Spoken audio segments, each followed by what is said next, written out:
নমস্কার বন্ধুরা, আজকের গল্পের নাম প্রায়শ্চিত্রের অশ্রু।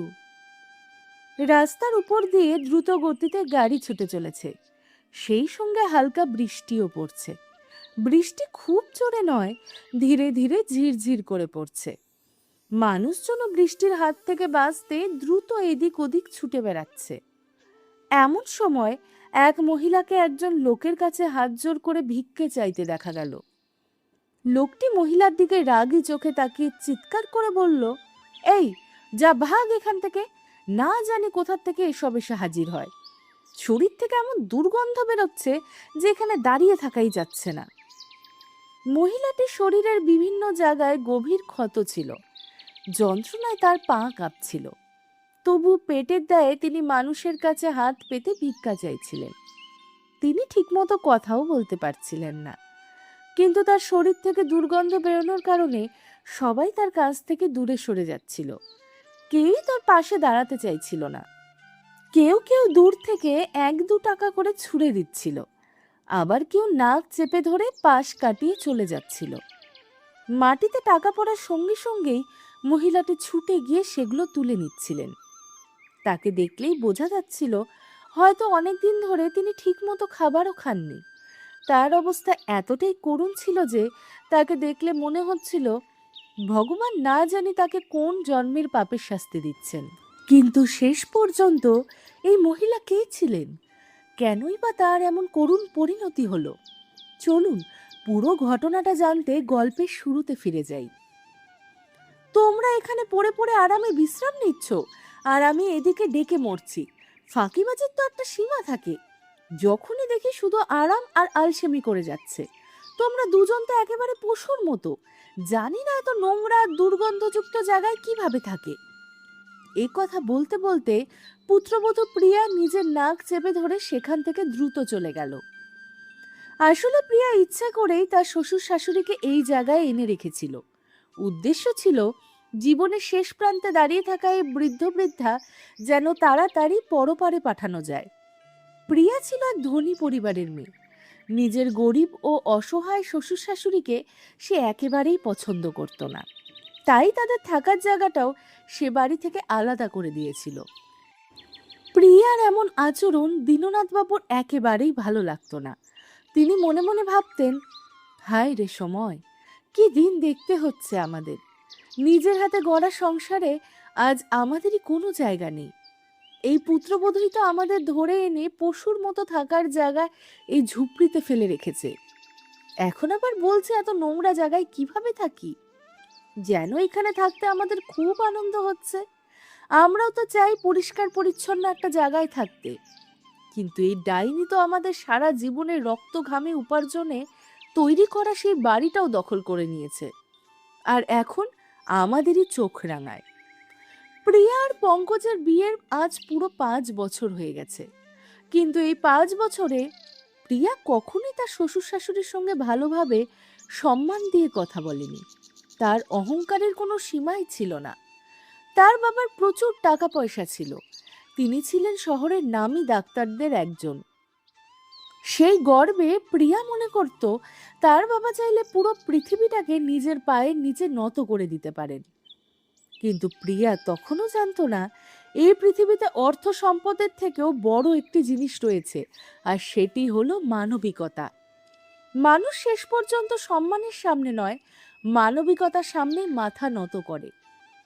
প্রিয়া ছিল অত্যন্ত আধুনিক মেয়ে। তার বাবা বিয়ের পর মেয়ের সঙ্গে 4 জন চাকর পর্যন্ত পাঠিয়েছিলেন। তাই মানবতা, সম্পর্কের মূল্য কিংবা সংসারের দায়িত্ব, এসবের বাস্তব অর্থ প্রিয়া কোনোক্ষণই বুঝতে পারেনি। অন্যদিকে পঙ্কজ ছিল একেবারে সাধারণ পরিবারের ছেলে। 6 বছর আগে একদিন পঙ্কজ তার অফিসের বসের ছেলের সঙ্গে একটি রেস্তোরাঁয় গিয়েছিলেন। সেখানেই হঠাৎ প্রিয়ার চোখ পড়ে পঙ্কজের উপর।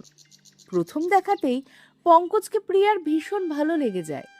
পঙ্কজের সরলতা আর শান্ত স্বভাব প্রিয়ার মনকে গভীরভাবে ছুঁয়ে গিয়েছিল। বাড়ি ফিরে প্রিয়া নিজের বাবার কাছে জেদ ধরে বলেছিল, আমি বিয়ে করলে শুধু ওই পঙ্কজকেই বিয়ে করব, আর যদি পঙ্কজকে বিয়ে করতে না পারি তাহলে সারা জীবন অবিবাহিতা থাকব। মেয়ের মুখে এমন কথা শুনে ডক্টর ভার্মা একেবারে হতবাক হয়ে গিয়েছিলেন। তিনি পঙ্কজের ব্যাপারে খোঁজ খবর নিতে শুরু করলেন। তখনই তিনি জানতে পারলেন পঙ্কজের মা মালতী দেবী বাড়িতে সেলাইয়ের কাজ করেন, আর তার বাবা দীননাথ বাবু একটি ছোট্ট মুদিখানার দোকান রয়েছে তার। সেই দোকান থেকে খুব বেশি আয়ও হয় না। অন্যদিকে পঙ্কজ একটি কারখানায় ম্যানেজার পদে কাজ করত, তবে সেই চাকরিটাও তার খুব বেশি দিন হয়নি। সব মিলিয়ে পঙ্কজ ছিল একেবারেই সাধারণ একটি পরিবারের ছেলে, কিন্তু মেয়ের জেদের কাছে শেষ পর্যন্ত ডক্টর ভার্মাকেও হার মানতে হয়। তিনি মেয়ের ইচ্ছার বিরুদ্ধে যেতে পারলেন না। অবশেষে প্রিয়ার বিয়ের প্রস্তাব নিয়ে তিনি নিজেই পঙ্কজের বাড়িতে গেলেন। পঙ্কজের বাবা দীননাথ বাবুর এই সম্বন্ধ একেবারেই পছন্দ ছিল না, কারণ প্রথম দেখাতেই তার মনে একটা আশঙ্কা তৈরি হয়েছিল। এত বড় লোক বাবার মেয়ে, তার উপর আধুনিক যুগের উচ্চশিক্ষিতা এবং ভীষণ না কুচু স্বভাবের এই মেয়েটি পঙ্কজের জন্য মোটে উপযুক্ত নয়। প্রিয়াকে দেখে দীননাথ বাবু যেন বুঝে গিয়েছিলেন এই মেয়ে তাদের মতো সাধারণ পরিবারের সঙ্গে কখনোই মানিয়ে নিতে পারবে না। কিন্তু পঙ্কজের মা মালতী দেবী ছিলেন অত্যন্ত সরল মনের মানুষ। দুনিয়ার জটিলতা, কুটকাচাল কিংবা ধোঁকা চাতুরি এসব তিনি তেমন বুঝতেনই না। তিনি ছিলেন একেবারে সহজ সরল নিষ্পাপ হৃদয়ের মহিলা। তাই তিনি নিজের সন্তানদের সুখের মধ্যেই নিজের সুখ খুঁজে নিতেন। ছেলের ভালোবাসা ও পছন্দের কথা ভেবে শেষ পর্যন্ত তিনি তার স্বামী দীননাথ বাবুকেও প্রিয়া ও পঙ্কজের বিয়েতে রাজি করিয়ে ফেললেন। অবশেষে প্রিয়া ও পঙ্কজের বিয়ে খুব ধুমধাম করে সম্পূর্ণ হলো। বিয়ের সমস্ত খরচও প্রিয়ার বাবাই বহন করেছিলেন, যাতে সমাজে তাদের কোনো রকম অসম্মান না হয়। কিন্তু প্রিয়ার মনে তখন থেকে একটা অহংকার বাসা বেঁধেছিল। তার মনে হতো তার বাবার কাছে এত টাকা পয়সা আছে যে তিনি চাইলে পৃথিবীর যে কোনো জিনিস কিনে ফেলতে পারেন। এই অহংকারের কারণেই প্রিয়া প্রায়ই তার শ্বশুর শাশুড়িকে অপমান করত। পঙ্কজ নিজের চোখের সামনে বাবা মায়ের অপমান হতে দেখেও কিছু করতে পারত না, কারণ প্রিয়া তাকে সবসময় হুমকি দিত, তুমি যদি আমার কথা না শোনো তাহলে আমি আত্মহত্যা করে তোমাকে ফাঁসিয়ে দেব। এই ভয়ে পঙ্কজ মুখ বুজে সব সহ্য করত। প্রিয়া চাইতো সে যেভাবে প্রতিদিন পঙ্কজের বাবা মায়ের সঙ্গে ঝগড়া করে, তাদের অপমান করে, পঙ্কজও যেন ঠিক একইভাবে নিজের বাবা মায়ের সঙ্গে দুর্ব্যবহার করে।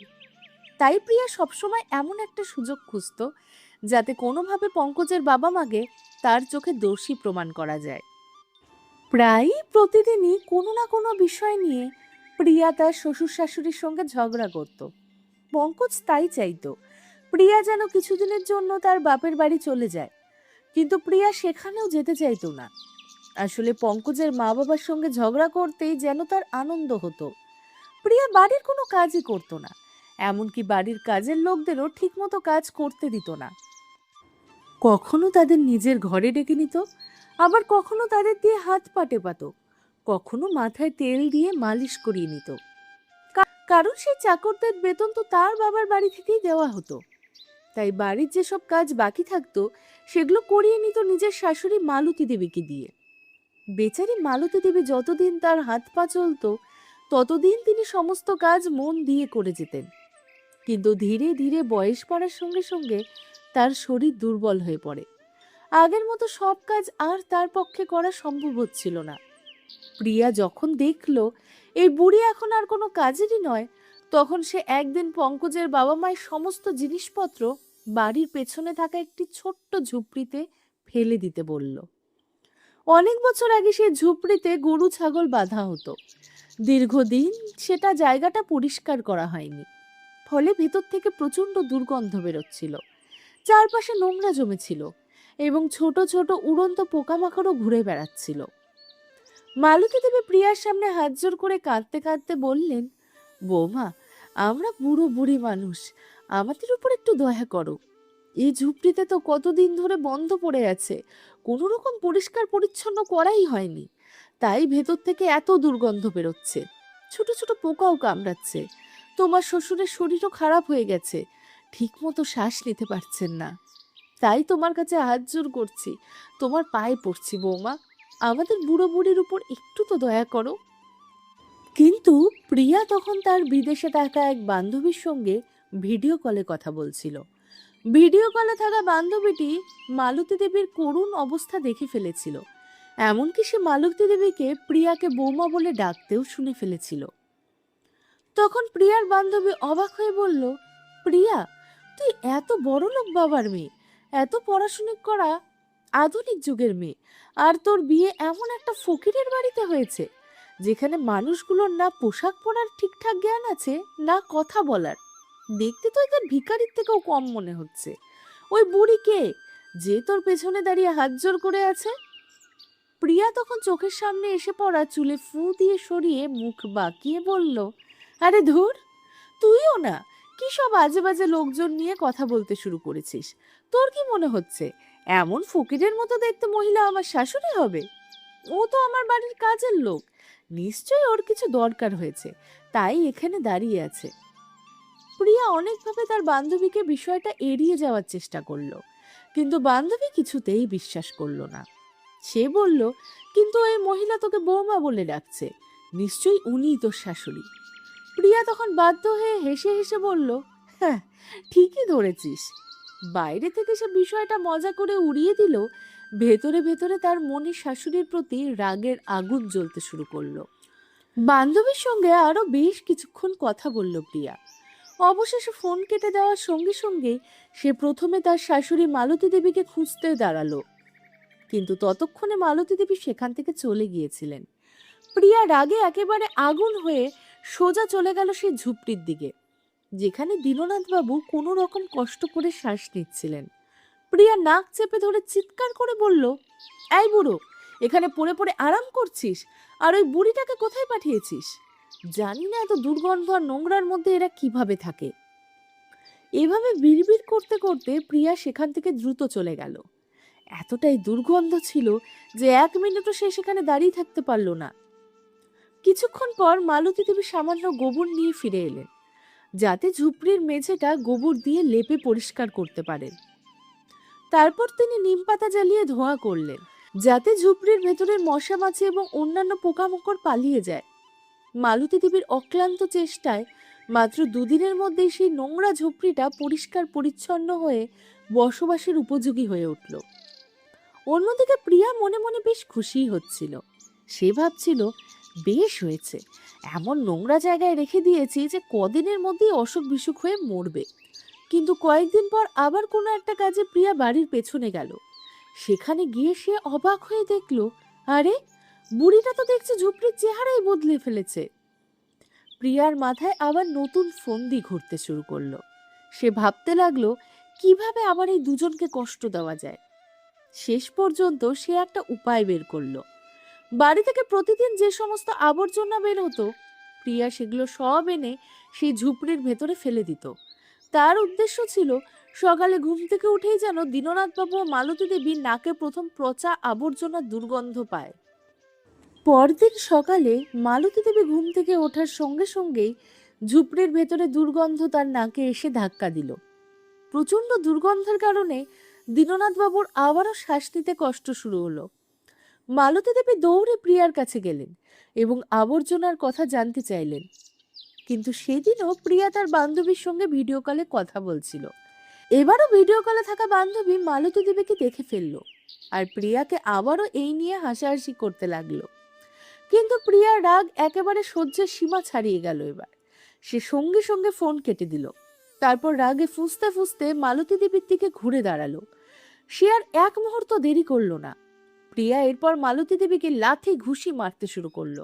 মালতী দেবী কাঁদতে কাঁদতে বারবার জিজ্ঞাসা করতে লাগলেন, বৌমা, আমার অপরাধটা কি? আমাকে অন্তত বলো, কেন মারছো আমাকে? কিন্তু প্রিয়া তার কোনো কথাই শুনলো না। কখনো সে মালতী দেবী চুলের মুঠি ধরে টেনে মাটিতে ফেলে দিচ্ছিল, আবার কখনো লাথি মেরে তাকে এমন ভাবে ছুড়ে দিচ্ছিল। মালতী দেবীর চিৎকার শুনে পঙ্কজেরও ঘুম ভেঙে গেল। দীননাথ বাবু জেগে উঠেছিলেন, কিন্তু হাঁপানির অসুখে তিনি এতটাই দুর্বল হয়ে পড়েছিলেন যে বিছানা থেকে উঠে সেখানে পর্যন্ত যাওয়ার ক্ষমতাও তার ছিল না। পঙ্কজ অবশ্য সঙ্গে সঙ্গে বিছানা থেকে উঠে গেল। যেদিক থেকে চিৎকারের শব্দ আসছিল সে দ্রুত সেদিকেই ছুটে গেল। সেখানে গিয়ে প্রিয়ার ভয়ঙ্কর রূপ দেখে পঙ্কজ একেবারেই হতভম্ব হয়ে গেল। নিজের স্ত্রীকে, নিজের মাকেই এত নির্মমভাবে মারতে দেখে পঙ্কজের চোখে জল এসে গেল। এর আগেও প্রিয়া যখন তার বাবা মাকে সেই দুর্গন্ধযুক্ত ঝুপড়িতে রেখে দিয়েছিল, তখন পঙ্কজের প্রতিবাদ করেছিল, কিন্তু প্রিয়া তখন তাকে হুমকি দিয়েছিল, তুমি যদি আমার কথা না শোনো তাহলে তোমার মা বাবাকে বিষ খাইয়ে মেরে ফেলবো, আর তোমাকেও মিথ্যা যৌতুকের মামলায় ফাঁসিয়ে জেলে পাঠাবো। এই ভয়ে পঙ্কজ এতদিন চুপ ছিল। তার মনে শুধু একটাই সান্ত্বনা ছিল, অন্তত তার মা বাবা তার চোখের সামনে তো আছেন। কিন্তু আজ প্রিয়া সমস্ত সীমা ছাড়িয়ে গিয়েছিল। তাই পঙ্কজ আর এক মুহূর্তও কিছু না ভেবে মাকে বাঁচানোর জন্য দুজনের মাঝখানে গিয়ে দাঁড়ালো। কিন্তু তখন প্রিয়ার মাথায় রাগ এতটাই চড়ে বসেছিল যে সে নিজের স্বামী পঙ্কজকেও লাথি ঘুষি মারতে শুরু করলো। পঙ্কজ কোনোভাবে তাকে শান্ত করার জন্য তার হাত দুটো ধরে ফেললো। তখন প্রিয়া উল্টো পঙ্কজের বিরুদ্ধে অভিযোগ করলো যে পঙ্কজ নাকি তাকে মারধর করেছে। তারপর নিজের 4 জন চাকরকে মোটা অঙ্কের টাকা দিয়ে নিজের পক্ষে সাক্ষী বানিয়ে ফেলল। তাদের দিয়ে বলিয়ে নিল যে তারা নাকি নিজের চোখে পঙ্কজকে প্রিয়াকে মারতে দেখেছে, অথচ সত্যিটা ছিল পঙ্কজ প্রিয়ার গায়ে হাত পর্যন্ত তোলেনি। প্রিয়ার বাবা ডক্টর ভার্মা মেয়ের কথাই বিশ্বাস করলেন। তিনি পঙ্কজকে পুলিশের হাতে তুলে দিলেন। এরপর প্রিয়া মালতী দেবী ও দীননাথ বাবুকে বাড়ি থেকে ধাক্কা মেরে বের করে দিল। বের করে দেওয়ার সময় যে তাদের হুমকি দিয়ে বলল, তোমরা যদি তোমাদের ছেলেকে আবার ফিরে পেতে চাও তাহলে চুপচাপ থাকবে, কাউকে কিছু বলার দরকার নেই। যদি সত্যিটা কাউকে জানাও তাহলে তোমাদের ছেলে সারা জীবন জেলের ঘানি টানবে। ছেলের কথা ভেবে অসহায় বাবা মা বাধ্য হয়ে প্রতিশ্রুতি দিলেন, আমরা কাউকে কিছু বলবো না, শুধু আমাদের ছেলেটাকে জেল থেকে ছাড়িয়ে দাও। টিয়া জানতো এই অসহায় দুজন ন্যায় বিচারের কথা ভাববে না, তারা শুধু নিজেদের ছেলের মুক্তির কথাই ভাববে। তাই সে এমন শর্তই রেখেছিল। কয়েকদিন পঙ্কজকে জেলে রাখার পর প্রিয়া শেষ পর্যন্ত তার বিরুদ্ধে করা মামলা তুলে নিল। এরপর সে পঙ্কজের সঙ্গে বিবাহ বিচ্ছেদ করে নিল। ক্ষতিপূরণ হিসাবে প্রিয়া পঙ্কজের মা বাবার সারা জীবনের সঞ্চয়, তাদের একমাত্র বাড়ি, সেই বাড়িটাই দাবি করে বসল। পঙ্কজ অনেক অনুরোধ করে বলল, তুমি চাইলে বাড়িটা আমার মা বাবাকে ফিরিয়ে দাও, আমি আমার বেতনের অর্ধেক তোমাকে প্রতি মাসে দিয়ে দিব, কিন্তু দয়া করে আমার মা বাবাকে তাদের বাড়িটা ফিরিয়ে দাও। কিন্তু প্রিয়া কিছুতেই রাজি হলো না, বরং সে 3 জনকে বাড়ি থেকে ধাক্কা মেরে বের করে দিল। সেই মুহূর্তে পঙ্কজ নিজেকে ভীষণ অসহায় বলে মনে করতে লাগলো। বাবা মাকে নিয়ে কোথায় যাবে, কিভাবে তাদের নিয়ে বাঁচবে, কিছুই বুঝে উঠতে পারছিল না। শেষ পর্যন্ত 3 জনকে 2 দিন রেল স্টেশনে কাটাতে হলো। এরপর একদিন পঙ্কজ অফিসে গেল। সেদিন তার বস তাকে জানালেন, পঙ্কজ, আমরা গত 6 বছর ধরে যে প্রজেক্টের জন্য কাজ করছি সেটি অবশেষে সফলভাবে অনুমোদন পেয়েছে, আর সেই প্রজেক্টের কাজেই তোমাকে কয়েকদিনের জন্য আমরা সঙ্গে বিদেশে যেতে হবে। আসলে পঙ্কজের বসের ছেলে ও পুত্রবধূ বিয়ের 6 বছর পর হানিমুনে যাওয়ার পরিকল্পনা করেছিল। বিয়ের এত বছর হয়ে গেল, কাজের ব্যস্ততার কারণে তারা কোথাও যেতে পারেনি, কিন্তু এবার কিছুটা সময় পাওয়ায় তারা হানিমুনে যাওয়ার পরিকল্পনা করেছিল। আর ঠিক সেই সময়ই এত বড় একটা প্রজেক্ট অনুমোদন পাওয়ায় অফিসের কিছু গুরুত্বপূর্ণ কাজ সামলানোর জন্য পঙ্কজকে বসের সঙ্গে বিদেশে যেতে হচ্ছিল। পরিস্থিতির কারণে পঙ্কজও বাধ্য হয়ে রাজি হয়ে গেল, কিন্তু সে তার বাবা মাকে জানালো না যে সে বিদেশে যাচ্ছে। অফিসের কাজে তাড়াহুড়োর মধ্যেই সে বসের সঙ্গে বিদেশের উদ্দেশ্যে রওনা হয়ে গেল। পঙ্কজের বসের স্ত্রী মেনকা দেবী ছিলেন অত্যন্ত দয়ালু ও সহৃদয় মানুষ। তিনি একজন মায়ের মমতা বুঝতেন। পঙ্কজের সরল ও শান্ত স্বভাবটাও তিনি ভালোভাবেই বুঝতে পারছিলেন। পঙ্কজ এমনিতেও খুব লাজুক প্রকৃতির ছেলে ছিল, তাই নিজের পরিবার সম্পর্কে সে কাউকে বিশেষ কিছু বলতো না। মেনকা দেবী ভাবলেন, পঙ্কজ যখন কয়েকদিনের জন্য বিদেশে রয়েছে তখন তার মা বাবার নিশ্চয়ই কিছুটা সাহায্যের প্রয়োজন হবে। তাই তিনি নিজের হাতে কিছু রেশন সামগ্রী এবং সংসারের প্রয়োজনীয় কিছু জিনিসপত্র কিনে পঙ্কজের মা বাবার সঙ্গে দেখা করতে বেরিয়ে পড়লেন। কিন্তু সেখানে গিয়ে তিনি দেখলেন বাড়িতে কয়েকজন অচেনা মানুষ বসে হাসি ঠাট্টা করছে। ঠিক সেই সময় প্রিয়ার চোখ পড়ল পঙ্কজের বসের স্ত্রী মেনকা দেবীর উপর। প্রিয়া সঙ্গে সঙ্গে মাথায় আঁচল তুলে নিল এবং চোখে মুখে কৃত্রিম দুঃখের ছাপ এনে কুমিরের কান্না শুরু করে দিল। সে কাঁদতে কাঁদতে বলল, আন্টি, পঙ্কজ কোথায় গেছে কিছুই বুঝতে পারছি না। ও বাড়িতেও আসেনি, আবার আমাকে কোনো ফোনও করেনি। এসব ভাবতে ভাবতে আমার তো বুকটাই ধড়ফড় করছে। কথা বলতে বলতে সে মেনকা দেবীর আনা জিনিসপত্রের দিকে তাকিয়ে আরো বেশি করে কাঁদতে লাগলো। প্রিয়া একে এইভাবে কাঁদতে দেখে মেনকা দেবী তার প্রতি দয়া হলো। তিনি তাকে আশ্বস্ত করে বললেন, তুমি চিন্তা করো না, পঙ্কজ যেহেতু কয়েকদিনের জন্য বিদেশে আছে, আমি প্রতি মাসে তোমার সংসারের জন্য কিছু রেশন আর প্রয়োজনীয় টাকা পাঠিয়ে দেব। এরপর মেনকা দেবী পঙ্কজের বাবা মার কথা জিজ্ঞাসা করলেন। প্রিয়া সঙ্গে সঙ্গে মিথ্যে বলে দিল, ওনারা তীর্থযাত্রায় গেছেন। পঙ্কজের মা বাবার কথা শুনে মেনকা দেবীর প্রিয়ার প্রতি আরো মায়া হলো। তিনি নিজের দিক থেকে প্রিয়ার হাতে খরচ করার জন্য আরো কিছু টাকা দিয়ে দিলেন। প্রিয়া সঙ্গে সঙ্গে মেনকা দেবীর পায়ে হাত দিয়ে প্রণাম করলো আর মনে মনে ভীষণ খুশি হয়ে গেল। মেনকা দেবী চলে যাওয়ার পর প্রিয়া বাড়িতে ফিরে এলো। তারপরে সেখানে থাকা বন্ধুদের সামনে বসে উচ্চস্বরে হাসতে হাসতে বলল, পঙ্কজ আর তার মা বাবা যতই বোকা, তার চেয়েও বড় বোকা হলো পঙ্কজের বসের বউ। ওনার এতটুকুও জানা নেই যে আমি তো পঙ্কজ আর তার বাবা মাকে ধাক্কা মেরে বাড়ি থেকে বের করে দিয়েছি। তার কথা শুনে সেখানে থাকা সবাই একে অপরের দিকে তাকিয়ে হো হো করে হাসতে লাগলো। অন্যদিকে মেনকা দেবী বিদেশে থাকা পঙ্কজকেও জানিয়ে দিয়েছিল, তুমি একদম চিন্তা করো না, আমি তোমার মা বাবার খেয়াল রাখছি। মেনকা দেবীর এই কথা শুনে পঙ্কজ নিশ্চিন্ত হয়ে বিদেশে নিজের কাজ করতে লাগলো। পঙ্কজের মনে হলো হয়তো তার মা বাবা তার খোঁজ করতে গিয়ে তার বসের বাড়িতে পৌঁছে গিয়েছেন, কারণ সে তো অফিস থেকে সরাসরি তার বসের সঙ্গে বিদেশে চলে গিয়েছিল। এত তাড়াহুড়োর মধ্যে মা বাবাকে গিয়ে কিছু জানানোর মতো সময়ও তার হাতে ছিল না। এদিকে মেনকা দেবী 2-4 দিন পর পরই পঙ্কজের বাড়ি অর্থাৎ প্রিয়ার বাড়িতে কিছু না কিছু খাবার ও প্রয়োজনীয় জিনিসপত্র পাঠিয়ে দিতেন। প্রিয়া সেই সমস্ত জিনিস পেয়ে ভীষণ খুশি হতো। প্রতিদিন নিজের বন্ধুদের সঙ্গে মিলে মেনকা দেবীর পাঠানো খাবার দাবার নিয়ে আনন্দ ফুর্তি করত। অন্যদিকে পঙ্কজের মা বাবা প্রতিদিন অধীর আগ্রহে ছেলের ফিরে আসার অপেক্ষা করতেন। কয়েকদিন পর্যন্ত তারা শুধু জল খেয়ে নিজেদের খিদে মেটানোর চেষ্টা করছিলেন, কিন্তু একটা সময় ক্ষুধা আর সহ্য হচ্ছিল না। বাধ্য হয়ে তারা রেল স্টেশনে আসা যাওয়া করা মানুষদের কাছে হাত পেতে ভিক্ষা চাইতে শুরু করলেন। দীননাথ বাবু ও মালতী দেবী ছিলেন অত্যন্ত আত্মসম্মানী মানুষ। মানুষের সামনে ভিক্ষার জন্য হাত পাততে গেলেই তাদের চোখে জল চলে আসতো। তাই একদিন দুজনে নিজেদের জন্য আলোচনা করে সিদ্ধান্ত নিলেন, এভাবে আর ভিক্ষা করে বাঁচব না। আমাদের যতই কষ্ট হোক নিজেরাও কিছু একটা কাজ করে উপার্জন করব। দীননাথ বাবু বললেন, আমি জুতো পালিশ করব, আর তুমি চিপস আর কুরকুরের প্যাকেট বিক্রি করবে। এভাবে কাজ করলে অন্তত এতটুকু উপার্জন তো করতেই পারবো, যাতে দুজনের পেটটা ঠিকমতো চলে যায়। পরদিন ভিক্ষা করে জোগাড় করা সামান্য কিছু টাকা দিয়ে দীননাথবাবু জুতো পালিশের প্রয়োজনীয় কিছু জিনিস কিনে নিলেন। রেল স্টেশনের এক কোণে তিনি ছোট্ট করে নিজের জুতো পালিশের দোকান বসিয়ে ফেললেন। অন্যদিকে মালতী দেবী কয়েক প্যাকেট চিপস ও কুরকুরে কিনে স্টেশনে ঘুরে ঘুরে মানুষের কাছে সেগুলো বিক্রি করতে শুরু করলেন। কিন্তু মালতী দেবীর কাছ থেকে চিপস বা কুরকুরে খুব কম মানুষই কিনত, কারণ বেশিরভাগ মানুষ স্টেশনে আসার আগেই দোকান থেকে নিজেদের প্রয়োজনীয় খাবার কিনে নিতেন।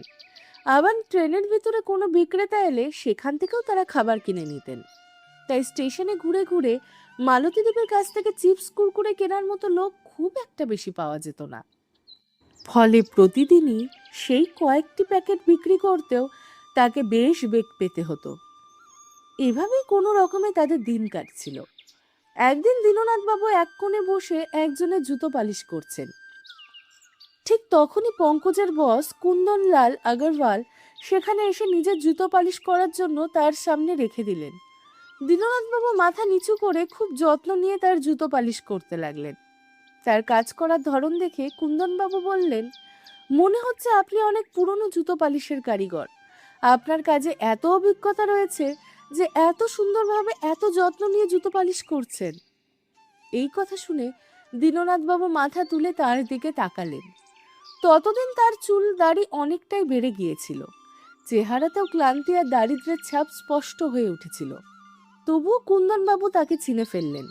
তিনি অবাক হয়ে বললেন, দীননাথবাবু, আপনি এখানে? আপনি এই কাজ করছেন কেন? আর আপনি আর মালতী দেবী তো তীর্থযাত্রায় গিয়েছিলেন, তাই না? তাহলে এখানে এই অবস্থায় কেন? আর আপনাদের বাড়িতে তো আমার স্ত্রী মেনকা দেবী নিয়মিত কিছু না কিছু পাঠিয়ে দেন, যাতে আপনাদের কোনো অসুবিধা না হয়। তাহলে আপনি এখানে জুতো পালিশ করছেন কেন? ঠিক তখনই মালতী দেবীও সেখানে এসে পৌঁছালেন।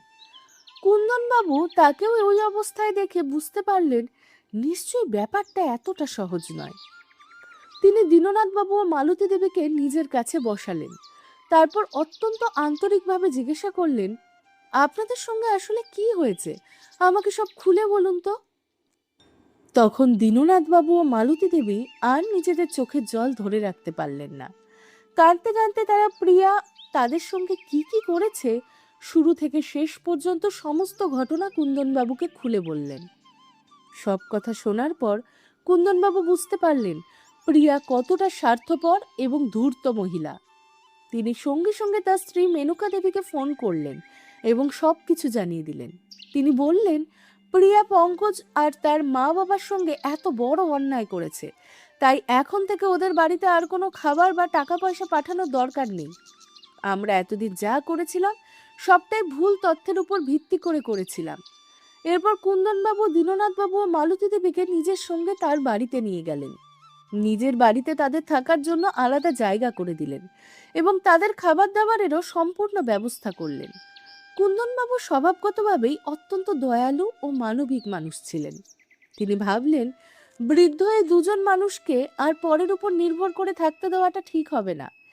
তাই শহরের একেবারে মাঝখানে তাদের জন্য একটি মুদিখানার দোকান খুলে দিলেন।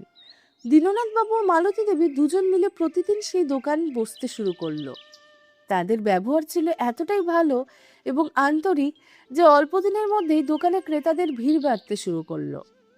একসময় এমন পরিস্থিতি হলো যে দোকানে সারাদিন ক্রেতাদের লাইন লেগে থাকতো। দীননাথবাবু ও মালতী দেবীর হাতে আর কোনো অবসরই থাকতো না। সারাদিন ক্রেতাদের সামলাতে সামলাতে তাদের সময় কেটে যেত।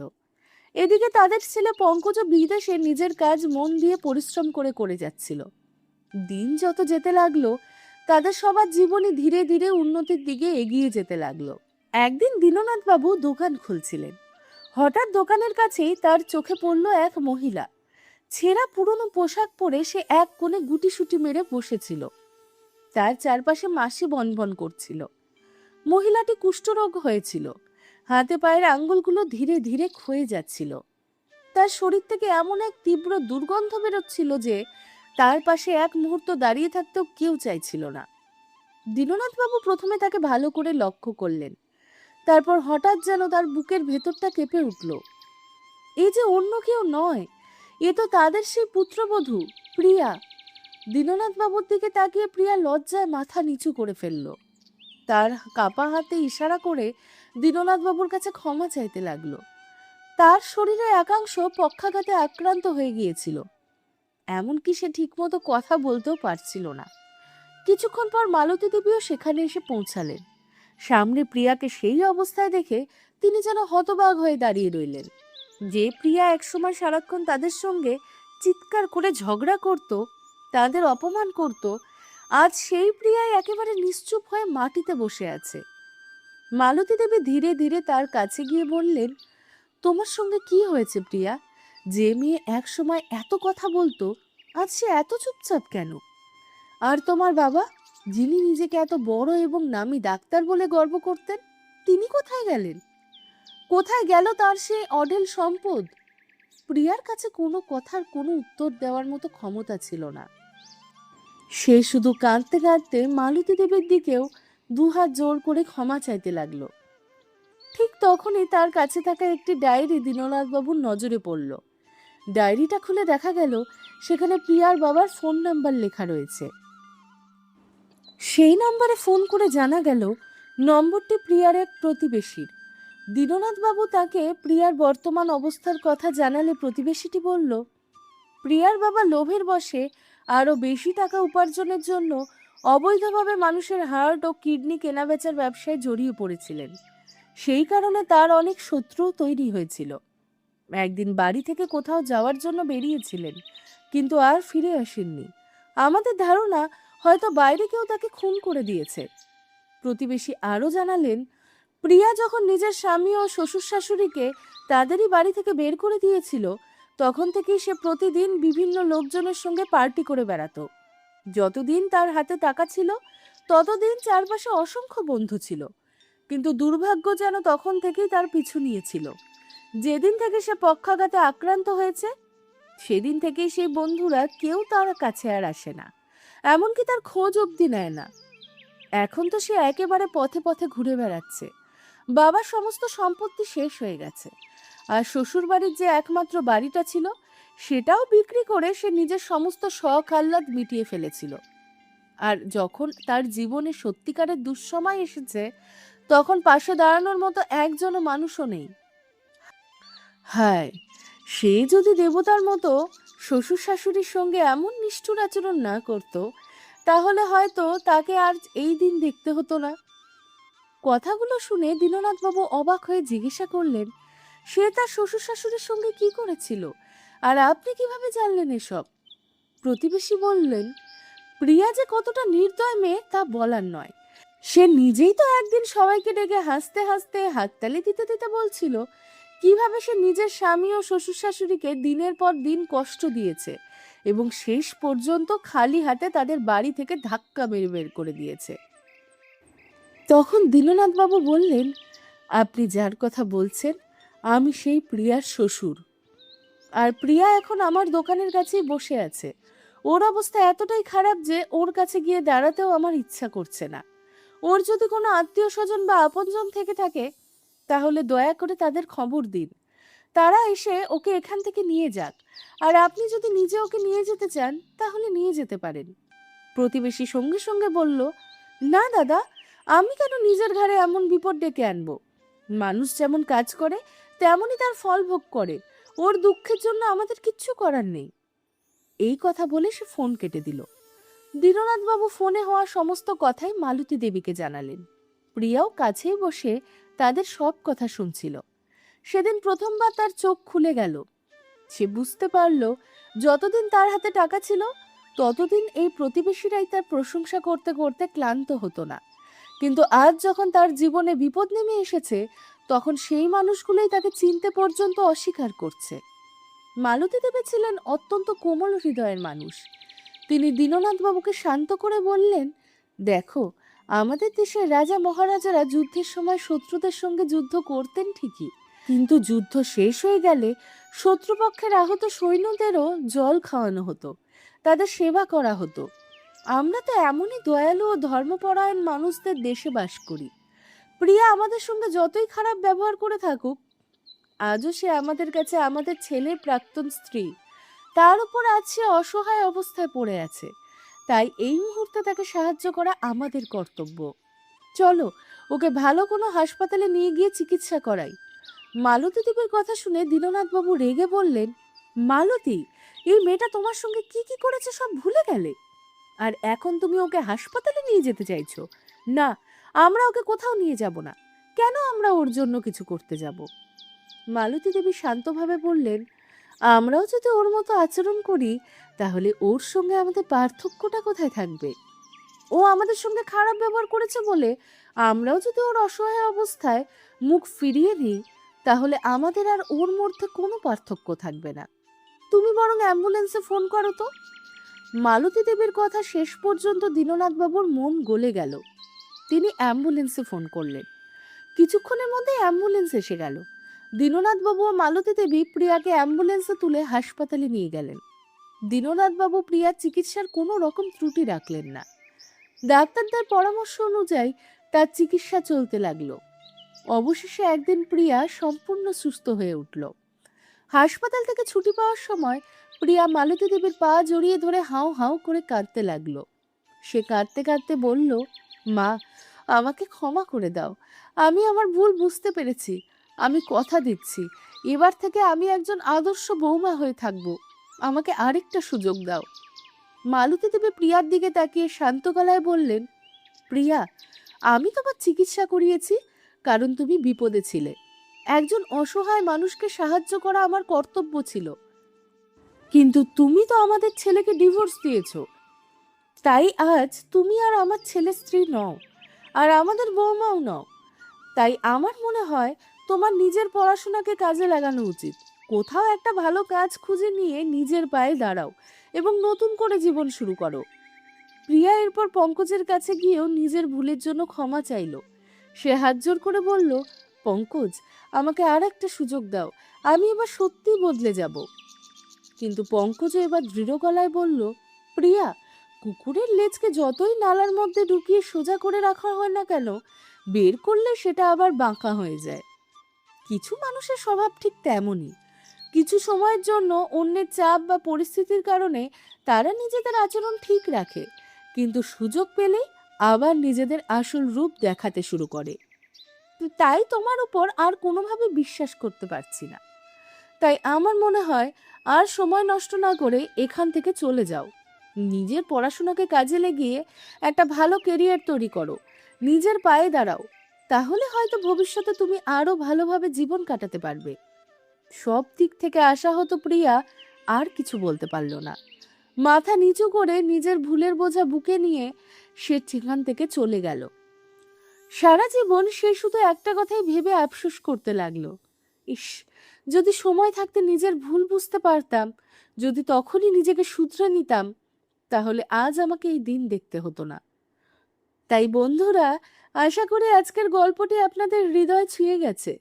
গল্পটি যদি ভালো লেগে থাকে, ভিডিওটিকে একটি লাইক অবশ্যই করবেন।